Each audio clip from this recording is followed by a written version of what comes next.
आ गई। वैसे आजकल तो टाइम पर ही आने लगी है। चल अच्छा है, मेरा काम भी टाइम पर हो जाता है। हाँ दीदी, वो आपको तो पता ही है, मेरी शादी तय हो गई है। माँ की तबीयत ठीक नहीं रहती, इसलिए जल्दी काम निपटा कर घर चली जाती हूँ। फिर बापू की रोटी सब्जी भी बनानी होती है। ठीक है, एक काम कर, पहले पार्लर खोलकर वहां का झाड़ू पोछा कर ले, फिर इधर की सफाई कर लेना। आज ब्राइडल बुकिंग लेनी है, कस्टमर आते ही होंगे। ठीक है दीदी। ज्योति मोनिका के घर काम करती थी। मोनिका ने घर में ही एक ब्यूटी पार्लर खोल रखा था, जो वो बहुत सालों से चला रही थी। मोनिका के पास बहुत से कस्टमर आते थे, जिनमें से एक सुधा नाम की लेडी भी थी, जो अक्सर ही मोनिका के ब्यूटी पार्लर में आती रहती थी। इसलिए सुधा मोनिका की अच्छी सहेली बन गई थी। सुधा दीदी, ये पानी। हाँ ला दे। और सुन, नहा धोकर आई है ना? मेरा आज सोमवार का व्रत है, झूठे हाथों से पानी लूंगी या कुछ खाऊंगी तो मेरा व्रत खंडित हो जाएगा। दीदी मैं नहा कर ही आई हूँ, आज मेरा भी सोमवार का व्रत होता है। ज्योति जा, चाय बना कर ले आ। सुधा तू बैठ, एक ब्राइडल मेकअप आया हुआ है, मैं वो तैयार कर लूं। शैली रीमा, तुम लोग क्लाइंट के पास जाओ, मैं आ रही हूँ। हाँ हाँ, तू आराम से मेकअप कर। सुन एक काम कर, मैं थ्रेडिंग बुधवार को करवा लूंगी, उसी दिन मेरा ब्लीच फेशियल भी कर देना। तुझे पता ही है रिलेशन में शादी है, तो फ्राइडे से पहले मैं तेरा ये सब करवा लूंगी, और मेरा कोई अच्छा सा मेकअप और हेयर स्टाइल भी कर देना। हाँ हाँ, करवा लेना। अगले 2-3 दिन तक सुधा पार्लर में ही आती रही, क्योंकि उसके घर में फंक्शन था। इसी बीच ज्योति भी काम पर आती। मोनिका दीदी, दुल्हन के मेकअप के बहुत पैसे लग जाते होंगे ना? हाँ, सबसे तो मैं पैसे लेती हूँ, पर तू क्यों पूछ रही है ये? टेंशन मत ले, मैं तेरा मेकअप ऐसे ही कर दूंगी, अभी तो शादी को टाइम है। हाँ दीदी, अभी तो कुछ दिन बाकी है। थैंक यू दीदी, आप मेरा दुल्हन का मेकअप करोगे? मैंने ये बात माँ को भी बताई थी। अच्छा दीदी, मैं चाय बनाकर लाती हूँ, आप सुबह से पार्लर में काम कर रही हो, थक गई होगी। मोनिका की सहेली सुधा ये सब बातें सुन चुकी थी। बात सुन मोनिका, मैं ये क्या सुन रही हूँ? ज्योति की शादी होने वाली है। हाँ, इसी महीने की 15 तारीख को इसकी शादी है, तो मैं ही इसका ब्राइडल मेकअप कर रही हूँ। इसका बहुत मन था कि ये मेरे से मेकअप करवाए। तू पागल हो गई है, तेरा दिमाग खराब है। इतने महंगे प्रोडक्ट मेकअप के तू इसके चेहरे पर लगाएगी? अरे वो एक काम वाली है, उसको तैयार करने में तू खुद सोच, तुझे घिन नहीं आएगी? सच में तू बहुत सीधी है। अरे ये काम वालियां बहुत चालाक होती हैं, जानबूझकर गरीब बनने का नाटक करती हैं, ताकि तुझ जैसी सीधी सादी औरतों को फंसा सके। नहीं नहीं, ऐसी बात नहीं है सुधा, बेचारी बहुत गरीब है। अब उसका दुल्हन का मेकअप कौन करेगा? और फिर मेरा तो खुद का ब्यूटी पार्लर है, वो मेरी काम वाली है, इतनी मदद तो मैं उसकी कर ही सकती हूँ ना। मैं तो तुझे यही कहूंगी कि काम वालियों को सिर पर चढ़ाना अच्छी बात नहीं है। तू गलत कर रही है। देखना, जब तेरे साथ कुछ गलत होगा ना, तभी तुझे अकल आएगी। मोनिका सुधा की बातों पर ध्यान नहीं देती, पर सुधा मन ही मन अपने आप को सही साबित करने के लिए एक योजना बना चुकी थी। सुधा के घर जो फंक्शन था, उसके लिए वो मोनिका के पास तैयार होने के लिए आई हुई थी। मेकअप किट यहीं तो रखा था, आज सुबह से ढूंढ रही हूँ, कहीं दिख नहीं रहा। सारे मेकअप के प्रोडक्ट्स तो उसी में ही है। क्या हुआ मोनिका, जल्दी कर, मेरा हेयर स्टाइल बना और मेकअप करके मुझे भेज। मेरे हस्बैंड वेट कर रहे हैं, हमें फंक्शन के लिए निकलना है। अगर मुझे पता होता कि तेरा मेकअप किट नहीं मिल रहा तो मैं आती ही नहीं। वैसे रखा कहाँ था? ऐसे तो तेरे पार्लर से कोई चीज नहीं खोती। पता नहीं कहाँ रखा था, हेल्पर से भी फोन पर पूछ लिया, दोनों को नहीं पता। कोई नहीं, बाद में ढूंढ लूंगी। मैं दूसरे मेकअप किट में सामान है, उससे तेरा मेकअप कर देती हूँ, उसमें भी अच्छे प्रोडक्ट हैं। मोनिका, कहीं ज्योति ने तो तेरा मेकअप किट नहीं चुरा लिया? उसकी शादी होने वाली है, हो सकता है अपने ससुराल ले जाने के लिए उसने सारा मेकअप का सामान चुरा लिया हो। नहीं नहीं नहीं, ज्योति ऐसी नहीं है, मुझे ज्योति पर पूरा विश्वास है। वो ऐसे मेकअप किट नहीं चुराएगी। चल, मैं तेरा मेकअप कर देती हूँ। मोनिका सुधा का मेकअप करने लगती है, तभी सुधा मोनिका से बोली, मोनिका मुझे वॉशरूम जाना है, तू मेरा हेयर स्टाइल बाद में बना देना, मैं वॉशरूम होकर आती हूँ। मेरा पर्स यहीं रखा है, कोई क्लाइंट आए तो ध्यान रखना, इसमें पैसे हैं। और सुन, मेरा मोबाइल फोन भी यहीं रखा है। हाँ हाँ, टेंशन मत ले, वैसे भी आज पार्लर में मैं अकेली हूँ, रीमा और शैली दोनों हेल्पर छुट्टी पर है। सुधा वॉशरूम चली जाती है, तभी सुधा का मोबाइल फोन बजता है। अरे, सुधा की मम्मी का कॉल आ रहा है।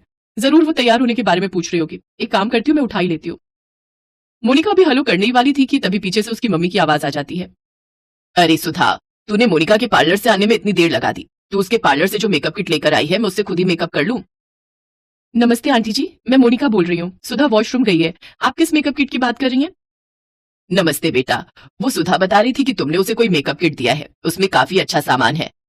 अब मैं पार्लर आई नहीं, सुधा को टाइम लग रहा है, फंक्शन में भी निकलना है, तो मैं वही पूछ रही थी कि मैं उसमें से सामान लेकर मेकअप खुद ही कर लूं। चलो तुम उसे बोल देना कि मुझे फोन कर लेगी और टाइम से आ जाए, हमें जाना है। ठीक है आंटी जी, मैं बोल दूंगी। मोनिका जब सुधा की सच्चाई जानती है तो वो गुस्से में आग बबूला हो जाती है। सुधा, उस दिन के पार्लर के काम के और आज के काम के मिलाकर तुम्हारे 6,000 रुपए का बिल बना है, तो तुम मुझे अभी दे जाना, मेरा हिसाब क्लियर हो जाएगा। पर मोनिका, मैं तो तुम्हारी सहेली हूं ना, तुम तो मेरे से बहुत कम पैसे लेती हो। मैं तुम्हारी सहेली नहीं हूँ सुधा, तुमने एक गरीब पर चोरी का इल्जाम लगाया। तुम्हारी ज्योति से क्या दुश्मनी थी? इतनी नफरत एक गरीब के लिए? आज से मैं तुम्हारी दोस्त नहीं हूँ। अपना हेयर स्टाइल कराओ और यहाँ से चलती बनो, और बिल अभी देकर जाना। मुझे सब पता चल गया है, तुम्हारी मम्मी का फोन आया था, मेकअप किट तुमने चुराया और नाम ज्योति का लगा दिया। मुझे अपने आप पर पछतावा है कि मैंने तुमसे दोस्ती की। जल्दी से हेयर स्टाइल करवाओ और जाओ। सुधा का मुंह जरा सा रह जाता है और वो अब तक का सारा बिल भरकर वहां से चुपचाप चली जाती है। ज्योति सब कुछ सुन चुकी थी, उसकी आंखों में आंसू थे। मोनिका ज्योति को अपने गले से लगा लेती है। ज्योति रो मत, ये अहंकारी लोग किसी गरीब के दर्द को नहीं जानते हैं, ये सिर्फ मजाक उड़ाना जानते हैं। अच्छा ये सब छोड़, मन मत खराब कर, कुछ दिन बाद तुम्हारी शादी है, इसलिए अपना प्यारा सा हंसता सा चेहरा रखो। देखना मैं तुम्हारा इतना सुंदर ब्राइडल मेकअप करूंगी कि तुम्हारे ससुराल वाले देखते रह जाएंगे। अच्छा मैंने तुम्हारे लिए एक लहंगा भी खरीदा है, वो मेरी तरफ से तुम्हारी शादी का गिफ्ट रहेगा। दीदी दीदी आप सच में बहुत अच्छी हो दीदी, भगवान आपको बहुत खुशियां दे। ज्योति की शादी का दिन आता है। मोनिका ज्योति के लिए बहुत सुंदर लहंगा चोली खरीद कर लाई थी। वो ज्योति का बहुत ही सुंदर ब्राइडल मेकअप करके ज्योति को तैयार करती है। ज्योति के ससुराल वाले और माता पिता सब ज्योति को जब दुल्हन के रूप में देखते हैं तो वो बहुत खुश होते हैं। ज्योति मोनिका और उसके हस्बैंड को भी अपनी शादी में इनवाइट करती है। मोनिका और उसके हस्बैंड अच्छे पैसे वाले थे, वो ज्योति के माता पिता को उसकी शादी के लिए कुछ पैसे भी देते हैं ताकि ज्योति की शादी अच्छे से हो सके। ज्योति खुशी खुशी अपने ससुराल जाती है। ज्योति की माँ सावित्री मोनिका के घर काम करने लगी। वो अक्सर ज्योति के बारे में मोनिका को बताती रहती। शादी के फोटो वीडियो सब दिखाकर वो बहुत खुश थी, क्योंकि उन्होंने सपने में भी नहीं सोचा था कि उनकी बेटी इतनी सुंदर तैयार होगी और खुशी खुशी ससुराल विदा होगी। मोनिका भी ज्योति की खुशहाल जिंदगी के बारे में सुनकर बहुत खुश होती है। जरा मेरा मेकअप अच्छे से कर दो अंजलि, आज शादी में जाना है। हाँ चाची आप चिंता मत करो, हम तीनों बहनें मिलकर आपका बहुत अच्छे से मेकअप करेंगी। ये बोलकर अंजलि अपनी दोनों बहनों के साथ मिलकर उस औरत का मेकअप करती है।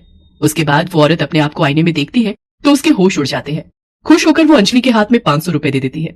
अंजलि, माधुरी और अनुराधा तीनों बहनें हैं। तीनों बिलासपुर नाम के एक गांव में अपने माता पिता के साथ रहती हैं। वो लोग बहुत गरीब है, इसीलिए तीनों बहनें मिलकर गांव की औरतों को सजाने का काम करती हैं।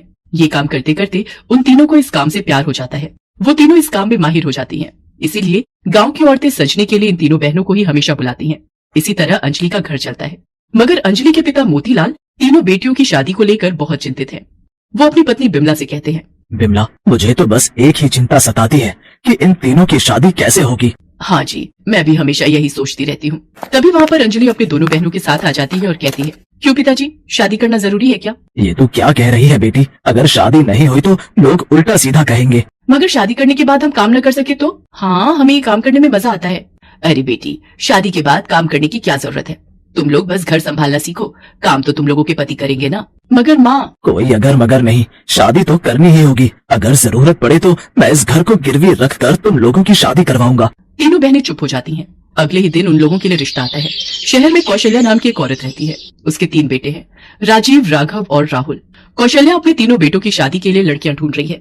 अंजलि, माधुरी और अनुराधा की तस्वीरें देखकर कौशल्या अपने बेटों की शादी के लिए हाँ कर देती है और साथ ही साथ दहेज में 3 लाख रुपए भी मांगती है। मोतीलाल अपना घर गिरवी रख देता है और राजीव, राघव और राहुल के साथ अंजलि, माधुरी और अनुराधा की शादी हो जाती है।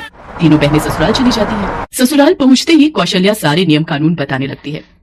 ध्यान से सुनो, इस घर के कुछ नियम हैं। तुम लोगों को सुबह 4 बजे उठना पड़ेगा और उठकर घर का सारा काम करना पड़ेगा। अनुराधा कहती है, माँ जी सुबह 4 बजे उठना पड़ेगा, मगर मुझे इतनी जल्दी उठने की आदत नहीं है। ये सुनकर कौशल्या गुस्से में चिल्लाकर कहती है, तो आदत डाल लो। इस घर में रहना है तो ये सारे नियम मानने पड़ेंगे, नहीं तो इस घर से निकाल दी जाओगी। नहीं माँ जी, वो छोटी है ना, समझती नहीं है। आप चिंता मत कीजिए, मैं उसे समझा दूंगी। हाँ, ठीक से समझा देना और मैं जब जो बोलूंगी चुपचाप वो करना, समझ गई? जी माँ जी। ठीक है, अब काम पर लग जाओ। तीनों घर के काम में जुट जाती हैं। उधर दूसरी तरफ अंजलि का पति राजीव एक दूसरी लड़की के साथ पार्क में बैठा हुआ है। इस लड़की का नाम पायल है।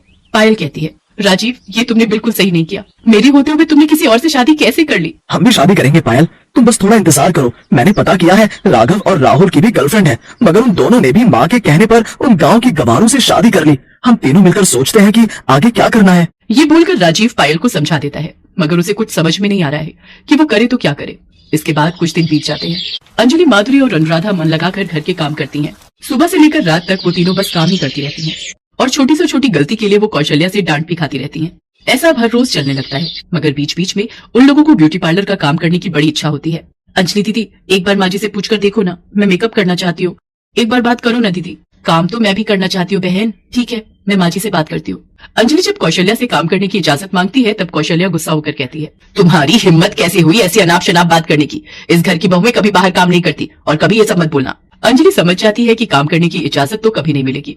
उसी शाम को कौशल्या बाहर कहीं जाती है। घर पर बस अंजलि, माधुरी और अनुराधा है। तभी उनकी पड़ोसन जानकी चाची वहाँ पर आती है।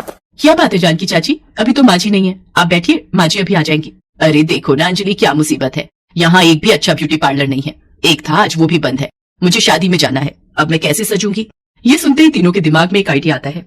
चाची, असल में हम लोगों को ब्यूटी पार्लर का काम आता है, हम लोग गाँव में करते थे। आप चाहे तो हम आपका मेकअप कर सकती हैं। ये सुनकर जानकी बहुत खुश होती है और राजी हो जाती है।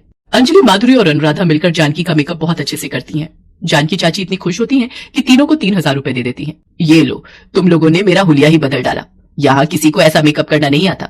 और तभी कौशल्या वहाँ पर चली आती है और अंजलि को पैसे लेते हुए देख लेती है। और ये देखने के बाद कौशल्या गुस्से में आग बबूला हो जाती है। क्या मेरे मना करने के बावजूद तुम लोग पैसों के लिए मेकअप कर रही हो, मेरी बातों का उल्लंघन कर रही हो? नहीं माँ जी, आप जैसा सोच रही है वैसा नहीं है। कैसा है वो मुझे दिख रहा है। निकल जाओ मेरे घर से, अभी के अभी निकल जाओ। अरे कौशल्या, गुस्सा क्यों करती है, जाने देना। तू चुप रह जानकी, तुझे तो मैं बाद में देखती हूँ। जानकी वहाँ से चली जाती है और तभी राजीव, राघव और राहुल गले में वरमाला पहने हुए वहाँ प्रवेश करते हैं। उन लोगों के साथ उनकी नई पत्नियां हैं। राजीव कहता है, माँ पता है आप गुस्सा करेंगे, मगर हमने फिर से शादी कर ली। मैं पायल से प्यार करता हूँ माँ, इसलिए मैं पूजा से प्यार करता हूँ माँ। मगर गुस्सा होना तो दूर की बात है। ये देखकर कौशल्या खुश हो गई। बिल्कुल सही किया बेटा, ये लोग तो वैसे भी कुछ काम के नहीं हैं। मेरे मना करने के बावजूद इन लोगों ने पैसों के लिए काम करना शुरू कर दिया। मैं तो इन तीनों को अभी निकाल दूंगी घर से। हाँ हाँ अंजलि, निकल जाओ इस घर से। माधुरी तुम भी निकल जाओ। हाँ हाँ अनुराधा तुम भी, मैं आज से मेरी नई बीवी के साथ रहूंगा। अंजलि, माधुरी और अनुराधा तीनों रोने लगती हैं, मगर कौशल्या और बाकी सभी मिलकर उन तीनों को घर से निकाल देते हैं।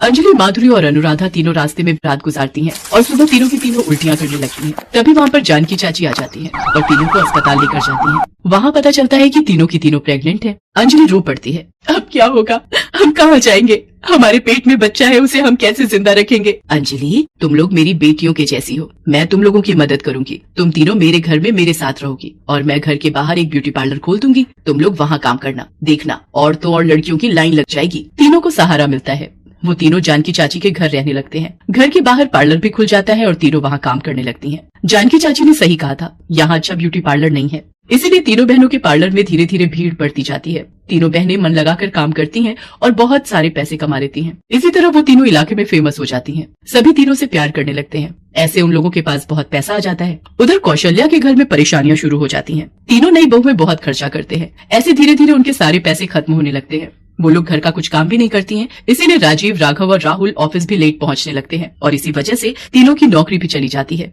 वो लोग कंगाल हो जाते हैं। छी राजीव, तुम्हारे पास तो अभी पैसे भी नहीं है। मैं किसी भिखारी के साथ नहीं रह सकती, मैं जा रही हूँ। पायल घर छोड़कर चली जाती है और साथ ही साथ बाकी दोनों बहुएं भी। तब कौशल्या कहती है, बेटा चल अंजलि के पास चलते हैं, सुना है वो तीनों बहुत कमा रही हैं।